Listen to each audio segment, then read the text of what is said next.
ஆண்டவராகிய இயேசுவின் நாமத்தில் வாழ்த்துக்கள். 1 கொரிந்தியர் 1 அதிகாரம் 17 வசனம். ஞானஸ்தானத்தை கொடுக்கும்படி கிறிஸ்து என்னை அனுப்பவில்லை, சுவிசேஷத்தை பிரசங்கிக்கவே அனுப்பினார்.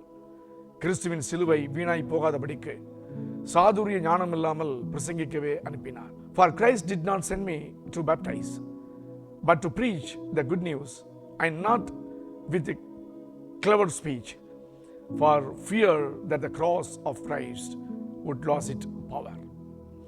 பவுல் நேர்த்தியாக இங்கே ஒரு காரியத்தை, விசுவாசிகள் செய்ய வேண்டிய ஒரு காரியத்தை நமக்கு கோடிட்டு காண்பிக்கிறார்.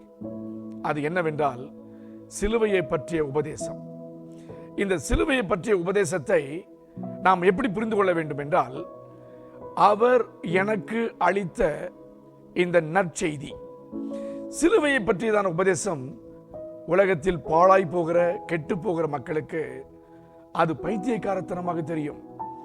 ஆனால் அதை கேட்டு, அதை பார்த்து, அதை நம்பி, விசுவாசித்து அதன்படி நடக்கிற உங்களுக்கும் எனக்கும் அது பலனை கொடுக்கிறது. என்ன விதமான பலனை கொடுக்கிறது தெரியுமா?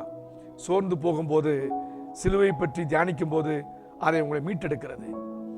சிலுவையினால் வரக்கூடிய ஆசீர்வாதத்தை தியானிக்கும் போது அது நம்முடைய வாழ்க்கைக்கு நித்தியமான ஆசீர்வாதத்தோடு கூடிய பலனை தருகிறது. சிலுவை நம்முடைய வாழ்க்கையில் பலன் தருகிறது. அந்த பலனை நீங்கள் எப்படி சுதந்திரிக்க வேண்டும் என்றால், ரட்சிக்கப்படாத மக்களுக்கு இயேசுவினுடைய சிலுவையின் நற்செய்தியை சொல்லும் பொழுதுதான் நீங்கள் இந்த ரட்சிக்கப்படுவதனுடைய நோக்கம் நிறைவேறும். சிலுவை என்பது நம்முடைய வாழ்க்கையின் சிறந்த நற்செய்தியாக மாறட்டும். Cross became good news to us, to me, and to the mankind. God bless you.